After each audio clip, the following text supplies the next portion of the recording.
Gospel according to St. John, the 6th chapter.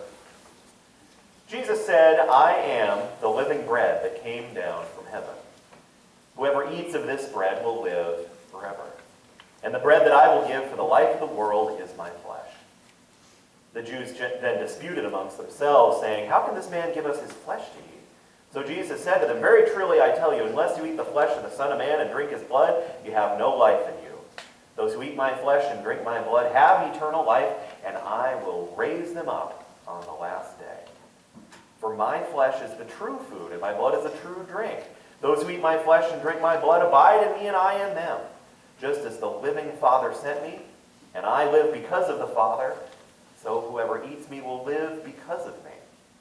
This is the bread that came down from heaven. Not like that which your ancestors ate and they died, but the one who eats this bread will live forever." This is the gospel of the Lord. Thanks be to God.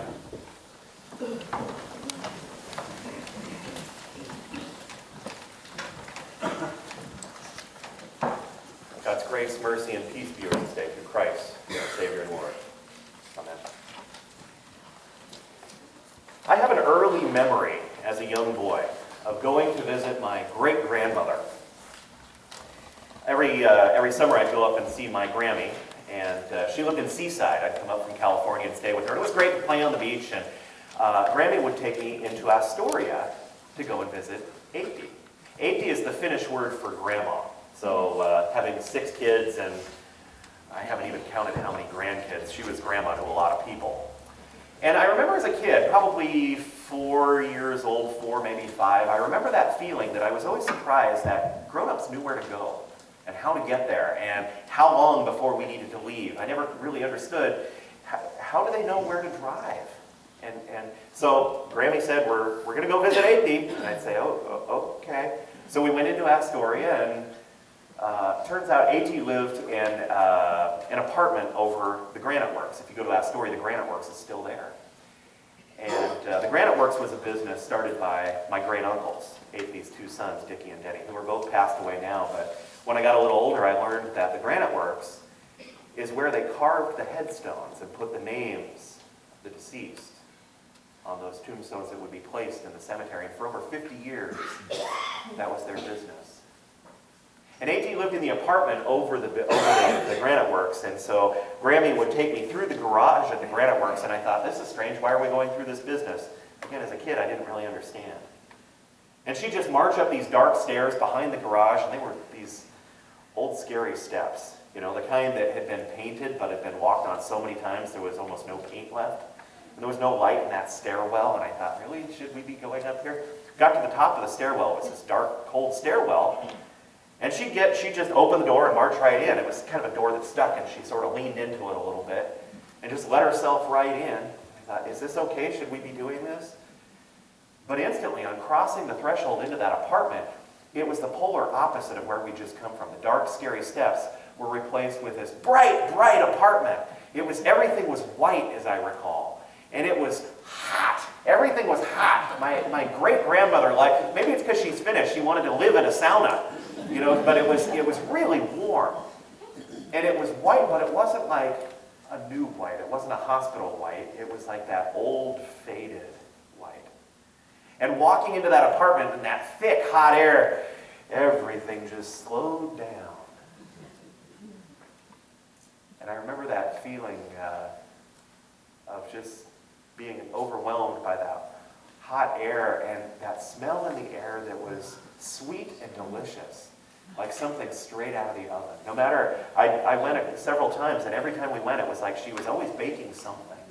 There was always something straight out of the oven.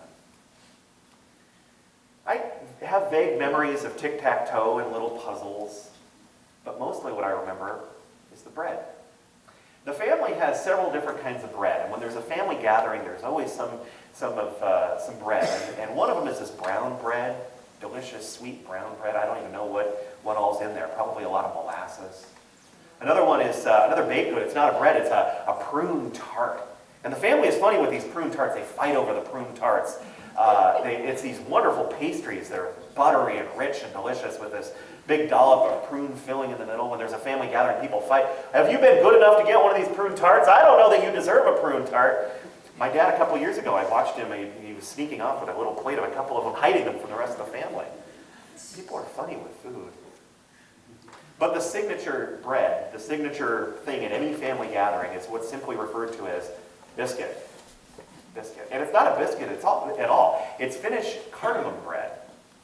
I don't know if everybody's familiar with cardamom. It's an interesting flavor. It's somewhere between like nutmeg and black pepper. It's got kind of a sharp spiciness about it, but also kind of a warmth. It's a flavor kind of associated maybe with Christmas. It's in some different ethnic food. And Finnish cardamom bread is basically a white bread with a little bit of sugar in there, making it a little bit sweeter, and cardamom. It's delicious bread. And everybody in the family, I think, has tried their hand at making biscuit. I make a version of it that's not bad, but when Aphie made it, she was the matriarch. She was the great-grandmother. So when she made it, that set the bar. And I remember even as a kid, Aphie came over to the States as a pregnant teenager. She immigrated. And so English was not her first language. And visiting her, especially as a kid, I didn't have a clue what she was saying. I didn't understand a word of that thick Finnish accent. I think she was speaking English most of the time. I think. But I didn't understand her. But what I did understand is that she made some amazing bread. And I could eat as much of it as I wanted. And that she was really glad I was there. And that even though her apartment was very warm, that was one of my first feelings of feeling genuinely cared for and welcome and unrushed. And a very distinct memory of being loved. Jesus says, I am the bread of life. And I thought a lot about bread over the years. Maybe it's because it's in the family that people bake. And so I wanted to figure out how do you make a good loaf of bread. And so I've tried to learn about making artisan bread and what you need. And first thing any baker will ask you, what kind of flour are you using? You can use all-purpose flour for a loaf of bread, but if you want a really good quality loaf of bread, you should use bread flour. So I thought, well, really, there's a difference? I don't know about these things, whatever. I've learned that bread flour has a higher carbohydrate content, a higher protein content, more carbs. I know. We're supposed to avoid carbs because, well, too many of them aren't good for you. But if you want a quality loaf of bread, you need those carbohydrates in your bread. And so you need to use bread flour. And you use some good water, a little bit of salt for flavor, and just a littlest bit of yeast. Jesus tells a story about only needing a little yeast, and that's true in baking. You only do need a little bit. So you've got your ingredients. That's the first thing in thinking about what you need to make a good loaf of bread. The ingredients. If Jesus is the bread of life, what are the ingredients in your life right now? What are the components, the influences that are in your life? If you want that quality, amazing, nourishing experience that God longs for all of us to have, we need to look at what the ingredients are, what the components, who are the people that we're hanging out with. I was thinking if you're spending a lot of time with really negative people, it's going to be hard to have a positive perspective on your circumstances or your future. And I'm thinking, there are a lot of gritty crime shows on TV. If you spend all night watching those things, focusing on the darker side of humanity, it's going to be kind of hard to have a positive perspective. It's going to be hard to sleep well at night and feel relaxed in the love and presence of God. You got to look at your ingredients. What are the ingredients in your life? If you want the bread of life, is one of the ingredients actually God's Word? Are you taking time to make sure to spend some time with God each week, each day? What are your ingredients? So I've got this recipe at home for nice artisan bread, and it says that you take your ingredients and you mix them together in a bowl until you've got a raggedy dough. And I thought, raggedy? What's raggedy like? What does that mean, raggedy dough? I thought dough is dough, right? You mix it together, it's going to be sticky. Well, raggedy is kind of, you're not really mixing it. I realized as I'm starting to mix it, I'm getting these long strands that look like torn fabric. It looks torn and messy, and there's a little bit of flour over here. It's not quite mixed well. Apparently, that's what you're supposed to do, is you start to mix it together. You don't overwork it at this point, and then you just cover it and set it aside. And this recipe says it's best to cover it with saran wrap and set it on the counter overnight. Give it a long time. Give it at least 8 to 10 hours to sit there. I'm thinking, well, it wasn't real pretty. You're sure I shouldn't mix it more? It doesn't look real good. It doesn't look like dough that I would want to do anything with. Don't I need to do something to it? Any good baker will tell you that one of the most important things in baking is time. Time. Are we allowing our ingredients the time that they need to do what they need to do? Now what's happening as you're letting it sit there is that the yeast is beginning to activate. The water is hydrating your flour, and the yeast is beginning to eat those carbs in the flour, an off gas. It's creating CO2 as an off gas, which then begins to create little bubbles and helps your dough to rise.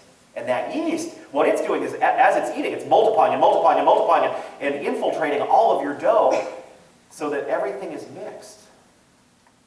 And your bread is beginning to take shape and become bread dough. Before it was just raggedy ingredients, but you need to give it time. There's that great old hymn that was turned into a Maranatha song, In His Time. In His time, God makes all things beautiful in His time. The problem is that it's not our time. We want things when we want them. We want them now. We're all about convenience and speed. Hurry up, hurry up. I've got places to go. I want my bread now. I'm hungry. But we need to wait. And that's a hard lesson. We're saying, God, look at this raggedy mess of my dough. I don't want to wait. If you saw how raggedy, how ugly, how messy this is, you do something. Either you're not listening, you're not paying attention, or you just flat out don't care. God, where are you? Meanwhile, God's saying, bear with me. Take a breath. If you can hang in there with me, the bread of life is on its way. And there are things happening that you can't even see, things that you don't even realize. There are reactions taking place. There are things, there is activity that you can't observe. So just give it some time. Bear with me. And sure enough, next morning I come back, I look at that dough. It's like magic fairies have been in my kitchen. I'm looking at this thing. It's a beautiful, perfectly blended, soft, round ball of dough. And I thought, where did that raggedy mess go? I left this thing last night, a raggedy mess, and now I've got this beautifully round-shaped, fluffy Pillsbury hee-hee. Where did this come from? The Pillsbury elves visited me. When you allow that time, amazing things happen. So then you've got your dough. It says to take it out, turn it out on a floured counter, and then you start working it. You start kneading this dough, kneading this dough, kneading this dough. What you're doing as you're kneading it is you're pressing out some of that CO2. You're pressing out some of that air. You're making sure that everything's mixed well together. And those carbs in there, they're forming long carbohydrate chains.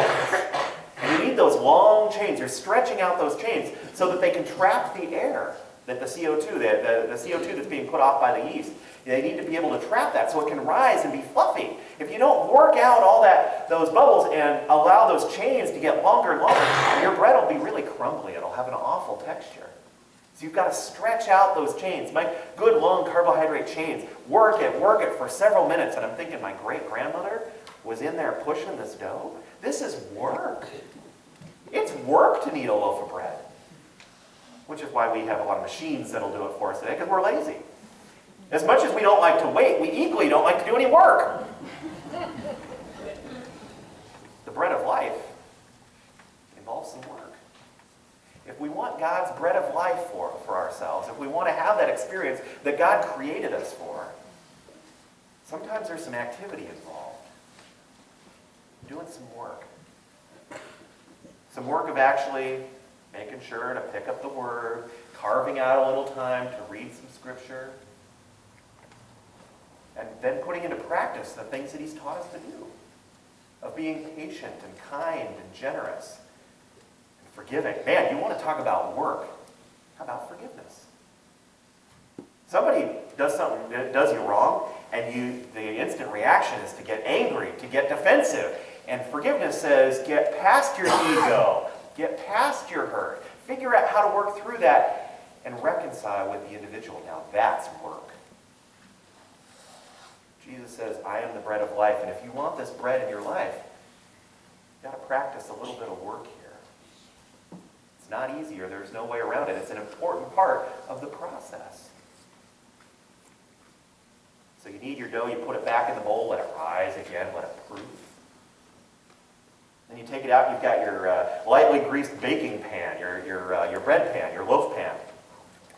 And I've got a couple of different loaf pans. I got a glass one and a metallic one, and I got one with ridges on the bottom, so when you take it out, it looks like a braided loaf.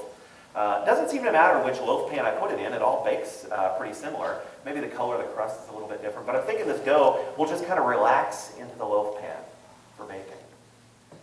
And I'm thinking this loaf pan is kind of like our calling, the thing for which God created us, your calling in life.